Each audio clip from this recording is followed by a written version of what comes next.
All right, everybody, welcome back to the Hoopz Junkiez Podcast. I'm your host, Marcus. We got my brother, AB, in the building. Say what up, AB.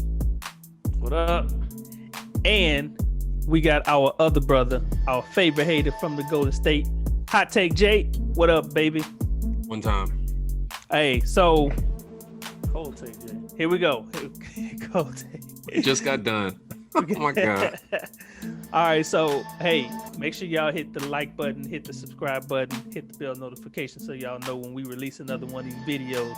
Look, your boy is getting gray hairs messing around with these video edits and messing around with these fools. So go ahead and reward me by hitting that subscribe button. All right. So the next topic that we want to talk about today is Draymond Green. Draymond Green have some hot takes. You know, we should call him Hot Take, and we'll keep you at Cold Take because you don't do enough hot takes. You guys gonna get rid of this hate and this slander, man. Hey, man. How do you feel about Draymond getting kicked out the game right at the end? Wait, hey, you know what? Let's see if we can get this dude to turn his Golden State Warriors hat to the back so we ain't got to look at this blacked out. They probably say something else about Golden State or to be in the back. I don't want to see it. Hey, man, I was proud of him. Actually, when that article popped up and he was like, I take full accountability. That was my bad. That was embarrassing. And he had to answer to the rest of the team on that. Like he did what it's like taking care of your kids. Like you're supposed to do that, you know? So I don't want to overdo it. But what are you discussing right now? So that way everybody's listening knows. He got the game was tied, 30 seconds to go. We was winning by 2 or something like that. But long story short, we was winning by 2. It was a jump ball scenario. He disagreed. There was a couple of questionable calls either way down the stretch. Mm-hmm. And his ignorant behind just, goes 2013 Draymond and gets teed up, and they make the 2 free throws. Then they get the ball back, they score, they win, game over, and you got egg on your face. He didn't just get teed up; he got ejected. Yeah, ejected. Throws, ball back. The whole. Odds go from one end of the spectrum completely to the other in the span of about 30 seconds game time, and game's over. That's what you get from Draymond Green, True, though, man.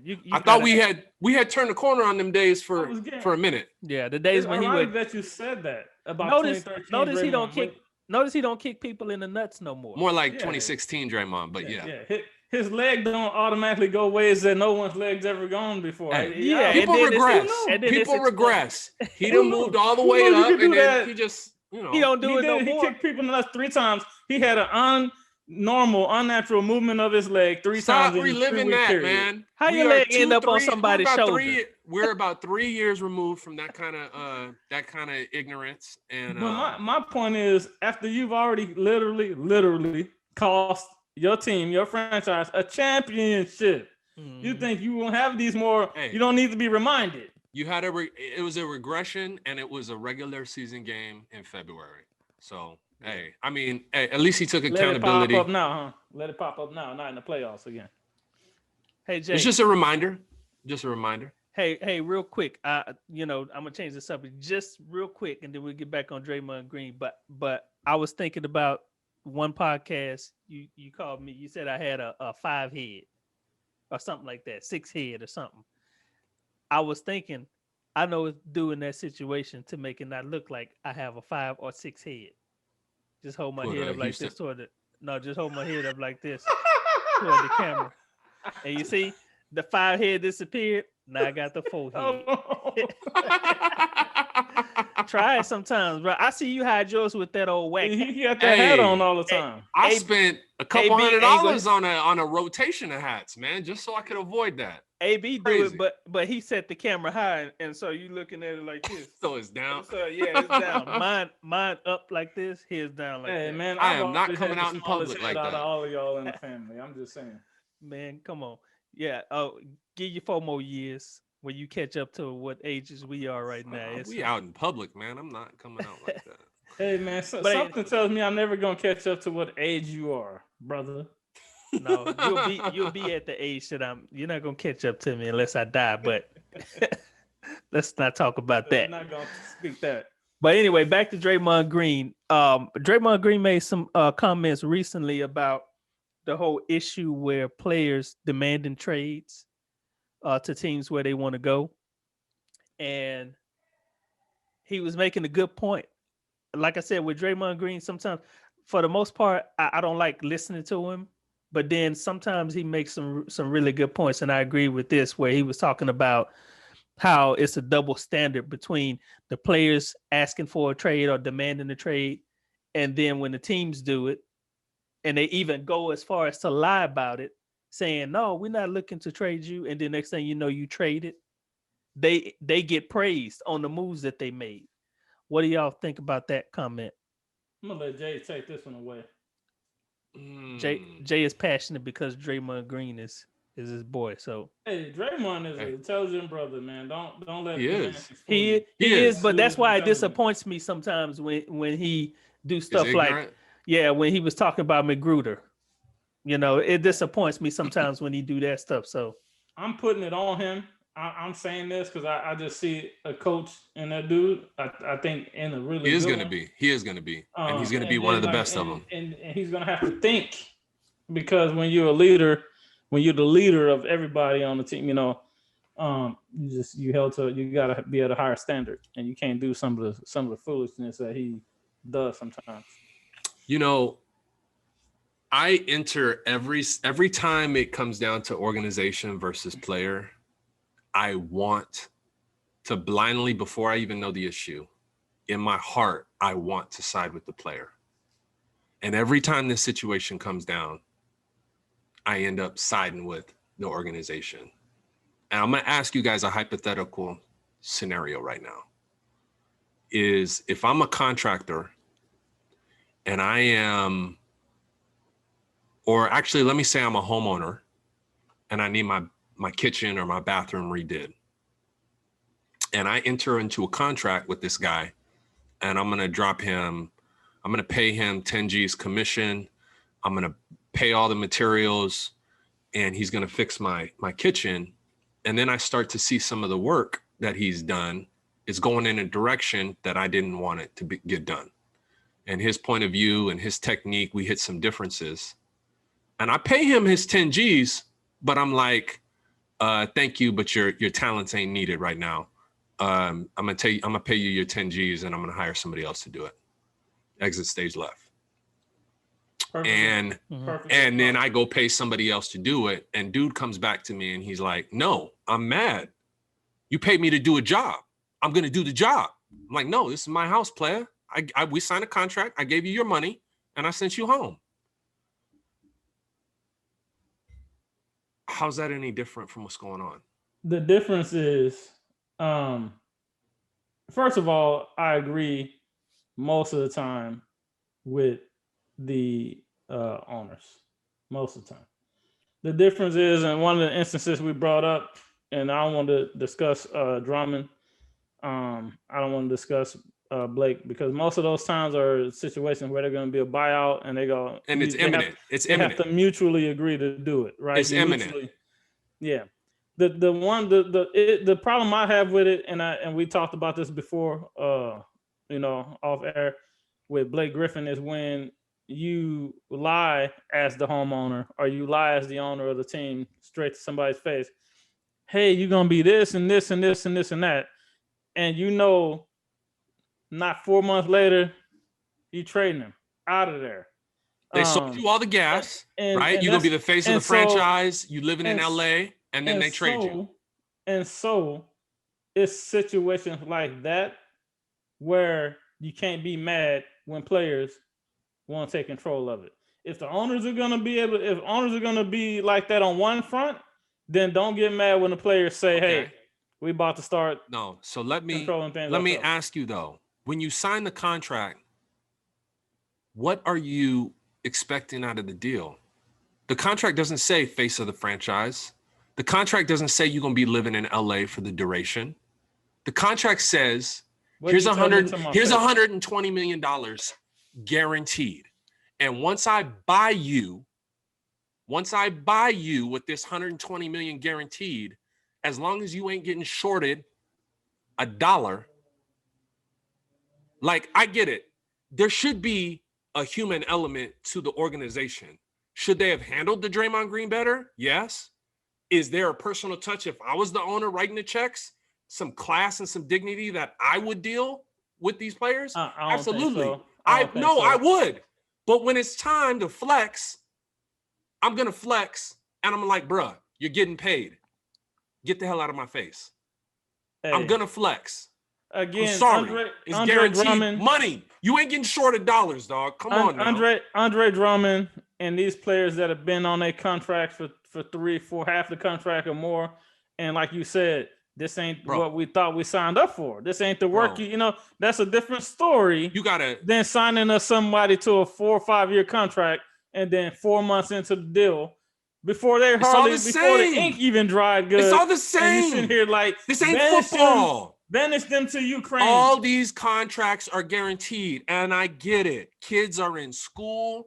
Draymond made great points about, you know, we got to stay in shape. We got to go talk to the media. We got to do all these things. But you know what? You ain't out there slaving under the sun, construction, doing whatever. You getting told to go the hell home and go cash them checks. That's it. Marcus played the mediator here, man. Break the tie. Dude. Well, I was listening to Shaq was kind of commenting on the whole thing, and what the question that I would have, it's a rhetorical question because I know that you know that we know the answer to this is what the team's doing. Is that illegal? Can they legally do what they're doing when they say, "Hey, we signed you to a contract for this many years. Oh, but at some point you don't fit our system no more, so we're looking to trade you. But we're not gonna tell you that because we don't want to ruin your day." So, but the news break, and then the team comes and be like, we ain't talking about trading you," and then you end up getting traded. It's not in the rule books in the NBA that says a team can't do that. But going into the whole thing etiquette. There's etiquette and there's that's the proper thing to do is to just communicate with the player. I get all of that. But what player comes into the league at this point and don't know that type of stuff happens? Like, why is your feelings getting hurt when that happens to you? Shaq said it. Hey, man, don't let it hurt your feelings. It's a business. They did it to me like 3-4 times. He said that. Yeah. Your job is to show up and play no matter where you go and who's paying you, as long as you're getting paid. So I agree with Jason on that. That's on true. That point. I agree with that too. It's bad. I agree with that too. It's bad, but you know who I give kudos to? The organization that I give kudos to that seem to me to treat their players decent. The Dallas Mavericks. Yeah. I like the way Mark Cuban worked. He works off of a loyalty type of thing, because he wants his organization to be desired, or he don't want his organization to be looked at as like, hey man, they don't, like, they do everything in bad faith. The Houston Rockets is bad for that. Hey man, the Houston Rockets just guaranteed Boogie's contract before they waived him. That was the first step towards that team under Tillman Fertitta doing a single thing that was in the best interest of a player, because this is good business. Also, too, realize who's the GM too. It's not Daryl Morey. Daryl Morey, he played dirty. Yeah, But anyway, I said all that to say I agree with Jason. I like what you said, AB, and you almost made me side with you. But then when Jason broke out his argument, I'm like, well, that's true. Like, if I shorted you $1 out of this, a completely different discussion. So let me say this though, because I agree with what you said, and I agree with what Jay Blake said. Griffin and Andre Drummond on the tail spectrums of the end of the deal, beginning and the end of the deal, is not substantiation for flipping one side or the other. I'm sorry. No. This is what I'm saying. I agree with you that whether you get traded or not, you go there and you go play your hardest. You're getting paid. What I'm saying is, when the organization will do that and the players know that, you just said it, they come into the league knowing it's a game, and when they know that that could happen or whatever, so when they know that, so what I'm saying is, his bad. You can't have it that way for the organization and then be mad when the players want to take some control and start trying to force issues or whatever and trying to push their power around. That's all I'm saying. I agree. And at the same time, when it comes to these buyouts, I think players are winning every day. Exactly. If somebody said, go ask. That got to be the best gig going. Bro, I know. Somebody said, go ask Andre Drummond what he think he should be doing while he's sitting on the bench. I'm like, well, what do you think? They chose Jared Allen over Drummond. So he can exactly. It was the right move. So it's like, well, I can go sit over here, not risk injury, take a week, 2 weeks off, lighten it up a little bit, and then whatever resolution there is, I'm going to a contender who needs me, and I can get some playoff shine and get something from my next contract. Of the litter. Yeah. That's the buyout. The buyout thing is, I wish that if you could have this happen in real life, you know what I'm saying? Like, hey man, we're gonna pay you a full salary, sit on the bench, rest up, go on vacation, whatever you do, we ain't gonna play you. But we're gonna work out a mutual agreement for what you're willing to give back for the opportunity to go pick your next destination early, be a chance to go to a winner, a contender, like Jay said, shine in the playoffs, all this stuff, maybe win a championship ring. And then next year, but the narrative was Draymond Green is right, and I'm not arguing it. You got a family, you got people in school, you got all this real life tangible stuff you got to change. But I'm like, bro, you ain't, yeah. And it's not like you logging into a 9-to-5 and then got to do all this extra stuff outside of job hours. Mm-hmm. You out here getting paid. You getting paid to a buyout. Dude, what is $27 million on Andre Drummond's contract divided by 82 games or 72 in this scenario? What is his per check pay? A whole bunch. That's breaking down to. I'm sorry. His feelings, I don't care. Yeah. Dog, but here's the thing. This is the bottom line, what it comes down to. It's a game between the two. It's a tug of war. And the side that loses is the one that get their feelings hurt. It's a power play. It's a power play between it. It used to be the coaches league or the teams league where they like, hey, we just gonna do what I say. But now these players have got so popular to the point to where like James Harden and LeBron James, they can demand, hey, I want out of here. This is what I want. And the team is trying to save some face by saying, no, we ain't trade him to the Nets just because he wanted to go. That was the best move for us. You know, but the superstars control the league. The superstars control the league. So there's only a few of them that actually, you said some of them that could do it. Andre Drummond, as good as he is, the league ain't on hold for him. Right. Now, however, if he agrees to a buyout, or when he does, because he will, when he agrees to a buyout, he might be the difference between who wins the championship or not. Yeah, he has that type of, like, if Andre Drummond said, I'm going to the Brooklyn Nets, patch the hole up that they needed. Mm-hmm. You know what I'm saying? And now you rotating him and DeAndre Jordan, 20 minutes a game, you know what I'm saying? Whatever. That may be what puts them over the top. Or if he just agrees to go somewhere else, let's say who's the team that Brooklyn might have to get through? Let's say he agreed to go to Milwaukee. That they missing a banger, whatever the case may be. I'm throwing him out there. And now Brooklyn has contend with Drummond and the Freak, and they just ain't got it down there. So it's a difference maker. Or he could just sit on the bench, not agree to a buyout, and not play and collect his checks. And be a free agent next year. From the player's vantage point, like you just ain't getting no sympathy from me. And I hate to side again with the organization and with the owners, but no, dog, no. You're getting paid. You're getting paid. To me, conversation over. To me, if you side with the players, you are thinking more with your heart. And but this is not the league for it. It's a business. And so so when we first opened up this conversation for the podcast, I was like, I like what Draymond Green said, and I still do, because I do too. That's a decent way to think about it. But then, hey, I mean, but when I think about, you came into this league knowing that that's what happens. You're not the first person. You signed the contract, and you signed a contract. Now you're making $20 million. Yeah. Now a rookie wouldn't complain about it, because a rookie just grateful to even be in the league and making that much money. But now that you've been in the league and you done won a couple championships and stuff like that, and you just want to be settled, now your feelings come into play. Yeah. Oh, my kids is in school. I'm taking away from their friends. I went through the same thing with being in the military. It's like, man, I don't want to move no more. No, I don't want to do this. I want to be settled. You know, I wanted to move when I was younger. I was all about, hey, let's do this, and then once you get older, you get settled. But let me say something, because I think y'all got me miscast here. Let me clear something up. He don't want to be wrong, Jake. Go ahead. No. Let me clear something up. I think when you're younger, you tend to agree with the players all the time, and when you get older, you start to see things from a more mature business perspective.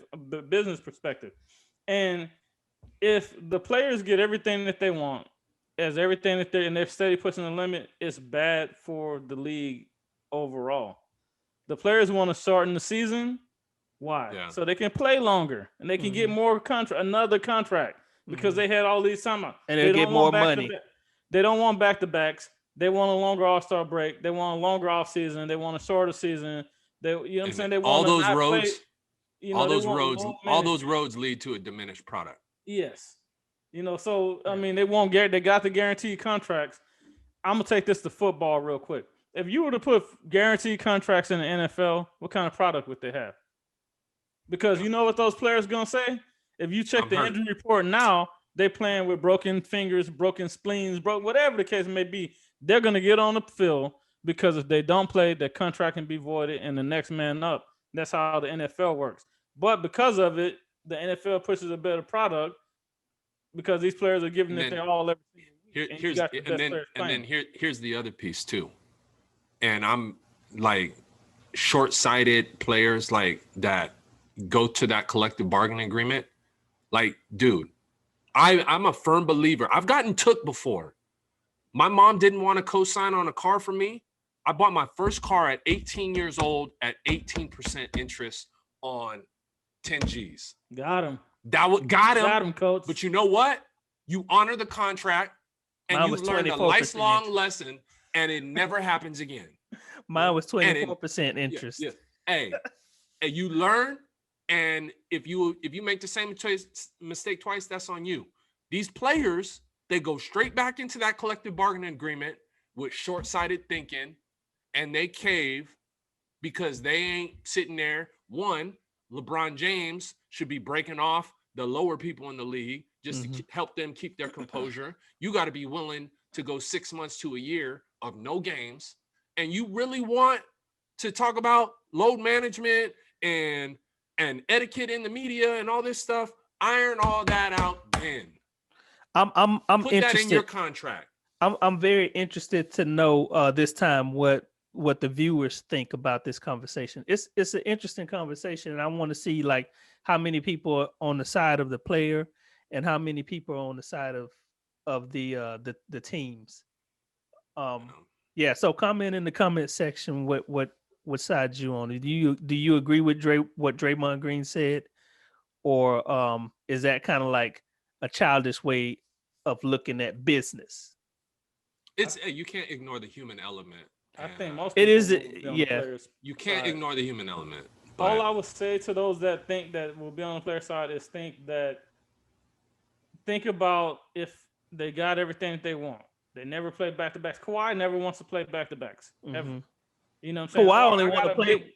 He only want to play in the playoffs. Yeah. You know what I'm saying? They didn't water the regular season down in this 8. You know what I'm saying? It's like, what kind of league would you have if the players get with everything that they push for over and over and over? So on one end, while I do say when the owners can kind of do some kind of dirty business at times with how they'll do you, I don't get mad when players want to take some of that power back. That's just in that one instance. In most instances, I'm rocking with the owners because they got the best interests of the league in mind. And as a fan that want to actually see the player on the court, then it's probably going to be the side of the team that you want to go with, because like AB said, if you leave it up to some of these prima donnas, you won't see them playing that much. They be crying about their knee. Thank you for watching the Hoopz Junkiez Podcast. If you enjoyed the video, make sure that you like, subscribe, and comment down below. Also, if you want to check out a few more clips, make sure that you hit the bell notification so that you're alerted whenever we post a new video.